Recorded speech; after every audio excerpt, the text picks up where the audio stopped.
Welcome all to Siege School 3.0, a series where I'll be teaching you everything there is to know about Siege. With a total of 6 lessons I'll be teaching, understanding each one of these lessons will allow you to get champ, and even potentially compete in the higher level.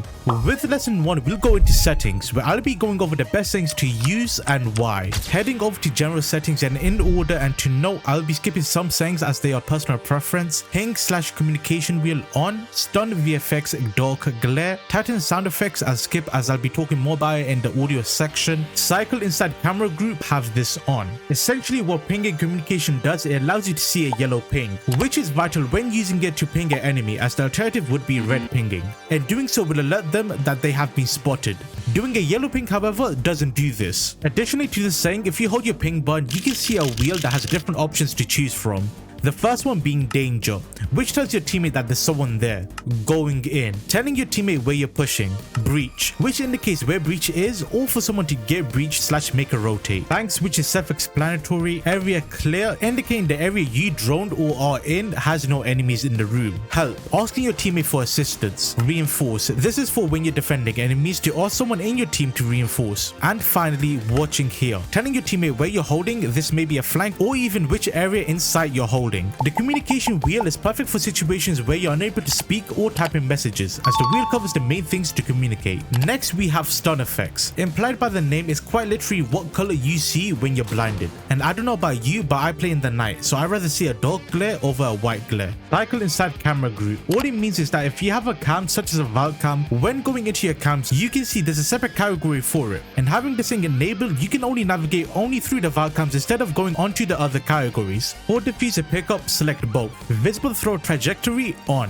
Drawn off the prep, manual. Defuser Pickup, the default is set to automatic, which means running off the diffuser you'll pick it up. Saying it to interact will require you to instead select a button to pick up the diffuser, even if you're slightly away from it. Having it on both gives the best of both worlds, being able to both run over and interact with the diffuser. Visible throw trajectory is a vital thing to have on, especially if you're someone who needs to do a lineup. This may be throwing a nade or even throwing a Valve cam. Having this enabled, you will see a white line showing you where the gadget will be heading, meaning it'll reduce your chances of missing and you won't accidentally kill yourself. Drone after prep. What it means is after the prep phase you can decide what happens to your drone. Automatic forces you out of your drone.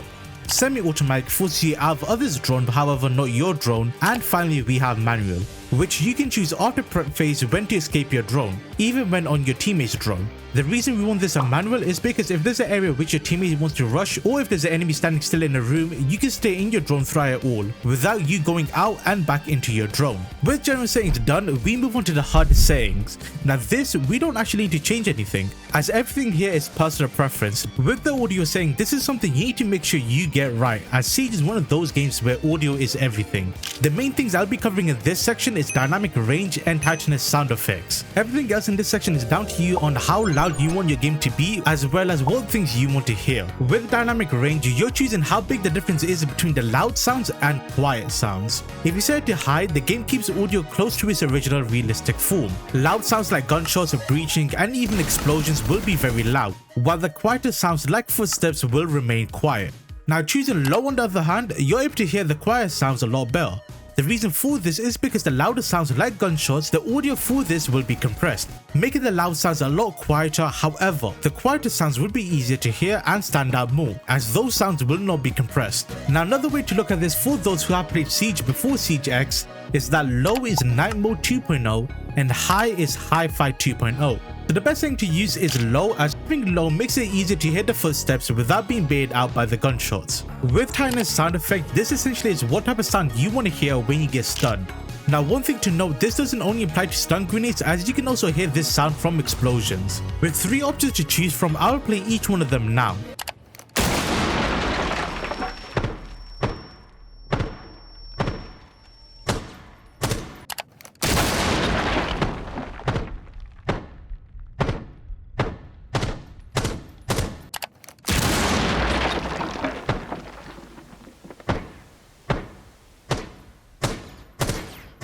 Between these 3 options, I would recommend using muted, as even though you are hearing the stun effect, you can still hear everything just a lot quieter. Display setting. This section will look a little different depending on if you're on console. So just very quickly, for my console players, if you have 120Hz or higher monitor, for the graphic mode, select prioritize performance, so you're able to play at 120 FPS and have smoother gameplay. Now we move on to a setting everyone has, FOV. A setting where increasing the number in your FOV slider, you're able to increase the amount of things you can see, ranging between 60 and 90 FOV if you're on console. I recommend using an FOV range between 80 to 85. The reason for this is having anything lower will make your screen feel too zoomed in. Even though this operator in front of me is easily within my vision, aiming at them comfortably, what I can't see however is the operator to my left, who is out of my vision. Anything higher than 85 however, you'll be seeing too much, and your aim may mess up as the operator feels so far away, and adjusting your aim will be hard with so much on your screen to process.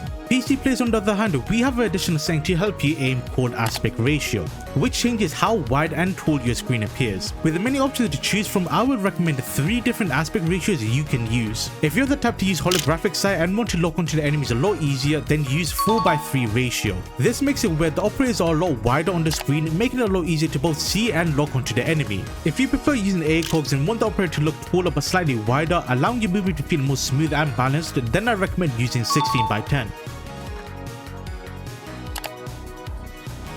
If you like both aspect ratios, a good middle ground is 5:3, where your screen is a little wide and a little tall, a good middle ground of the 2 aspect ratios. Once you decided on your aspect ratio, now it's time to choose your FOV, which will be a little different depending on your aspect ratio.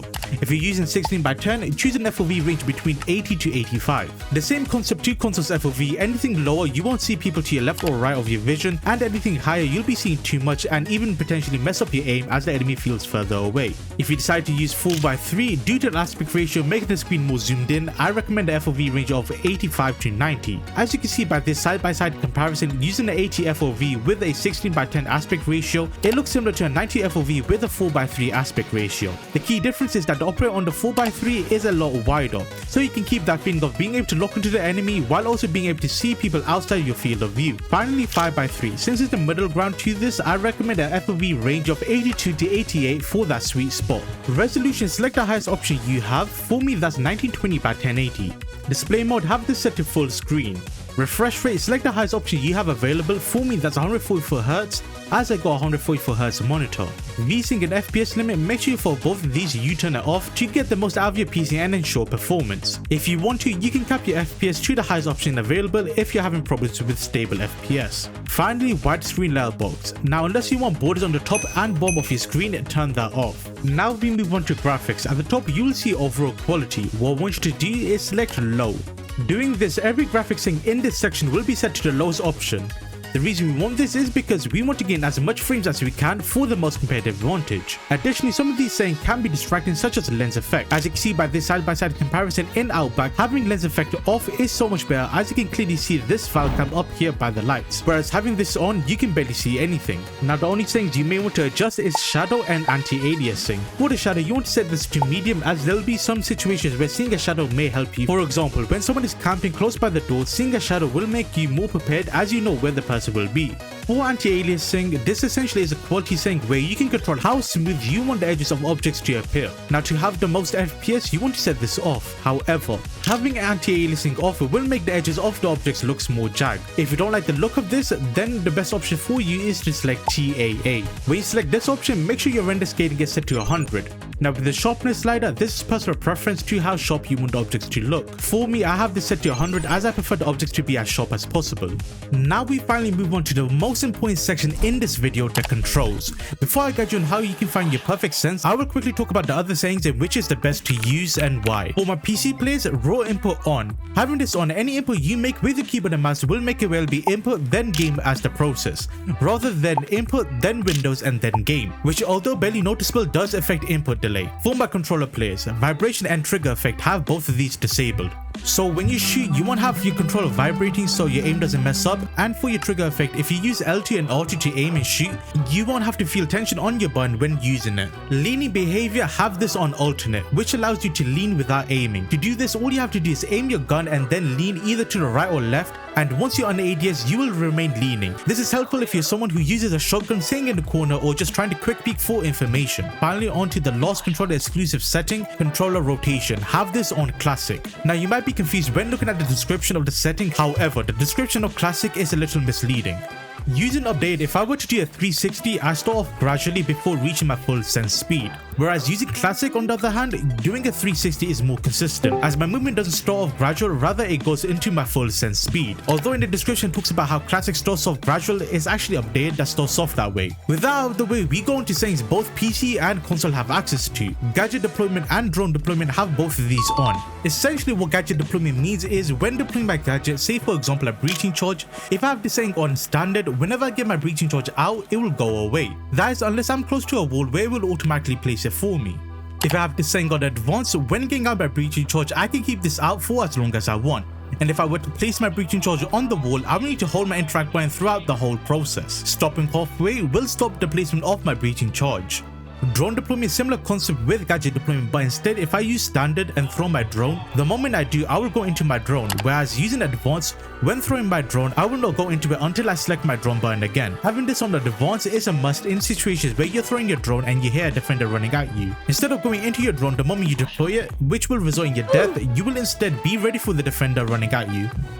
Next, we'll look at finding your perfect sense. For my PC players, this will be a little hard as there's so much factors to consider, such as the way of your mouse, the mouse space you have, and the DPI you use. These factors you can't exactly change unless you want to spend more money than you already have. So we'll talk about the things you can change at this moment when it comes to finding your sense. For many players, they find if they use 1111, they find it a bit slow, but if they use it 1212, they find it a bit fast. To make our sense as precise as possible, we'll go into our game file to find our perfect sense. From your desktop, head off to File Explorer and go into Documents. From here, go into My Games and then into Rainbow Six Siege folder. If you have multiple accounts like I do, you may see more than one file, which means you may have to do this process for all these files. Head over to your account file and double click Game Settings. Use the find command by holding Ctrl and then selecting F. At the top, you'll see a search bar, so from here type up multiply unit and click enter. Doing so, the first search you will see which will be changing is mouse sensitivity multiplier unit. Changing this line, we can fine tune our sense as much as possible. Now the default is 0.02. What we'll do now is change this to 0.002 if you have a DPI between 400 to 1200, or to 0.001 if your DPI is anything higher than this. Now the lower the number, the slower the sense will become, so the 1111 sense we have will not feel the same once we lower our multiplier. If you're someone with a small mouse space, then I recommend keeping it at default or use 0.002. As using 0.001, you may need a lower mouse space. Once you have chosen your multiplier, on the top left, go to File and click Save. Doing this, once you restart your game, your sense will feel very slow. However, this also means we can adjust our sense a lot better, so that a bit fast sense and a bit slow sense I mentioned earlier, we can go into the middle of this to find our perfect sense. To find your perfect sense, head over to Shooting Range and go over to Training Lane. The first thing we'll do is find our horizontal sense. To do this, go over to options and copy these settings. After you've done that, then select begin. During the 2 minutes we have, without ADSing and without shooting the ball, track each of these balls to as close to the center you can. If you're going too far ahead, lower your sense. If you're just falling behind the center, then increase your sense. Adjust your horizontal sense until you're near enough can perfectly track the center of each of these balls. Now generally for PC players, your horizontal sense and vertical sense should be the same. If you want to skip this bit, you can. Now to find your perfect vertical sense, this will be a little tedious. What we're going to do is leave training ground and head over to clear house. Select plane as your map and making sure you're on attack, click play. Choosing any operator and heading off to main entrance. To find your perfect vertical sense, what we're going to do now is the drones we have access to, throw it high in the sky and track the movement of the drone using the same concept when finding our horizontal sense. Now that we have our vertical and horizontal sense, we'll now move on to finding our ADS sense. To do so, we'll go back into Shooting Range and go to Recoil Lane. To find our 1x ADS sense, first select Ash and use the Officer with a 1x scope. What I want you to do is shoot at the bullseye by pulling down on your mouse or controller and try to control the gun. Ensuring that you have advanced ADS enabled, adjust your 1x sense until you can near enough control the Officer without the bullets being so far apart. Don't worry about the bullets to the left or the right, as this ties into learning the recoil pattern and not actually controlling the gun by pulling it down. Once you have adjusted your sense with Ash, we'll move on to using Twitch. Same thing again, choose the F3 and use holographic sight. Now this gun has a lot more recoil, so once again adjust your 1x sense until you can near enough able to control the gun. After finding your 1x sense, switch both of these guns to a 2.5x and do the same thing. After you've done this, you now have your sense. Oh, and controller players, don't worry about the advanced controller option, have this disabled, and for dead zone, although the default is set to 5, having a lower dead zone is better. So to test the best dead zone for you in the shooting range with your left stick, do a circle rotation 3 times. After that, let go of your left stick and you may notice your operator moving on its own. If that's the case, increase the dead zone. If not, then lower it as much as you can without the operator moving. Do the same for the right stick and now you have your dead zone. Additionally, you have another setting called Observation to Look Sensitivity, which is the sense you have when using a cam such as a master cam. Now there isn't actually a way to find your best sense unless you go into actual game and try out different settings. You may find in actual games you may need to adjust your sense. This could be due to factors such as wanting to flick onto the enemy or recoil control messing up in certain situations. So adjust your sense accordingly. Moving on to the remaining section in settings, privacy. This is something that's personal preference, so I'll be skipping this and moving on to accessibility. Now the setting you must change in this section is screen shake intensity, which means if you're close to some form of explosion, your screen will start shaking if enabled, so I suggest you turn it off. The remaining option in the accessibility setting, such as optic color, all comes down to personal preference, as there's no single best color and every color has its advantages and disadvantages in some way. With everything in the setting covered, we have now finished lesson 1 of Siege School 3.0. If you have any questions, drop a comment down below and see you next time for lesson 2.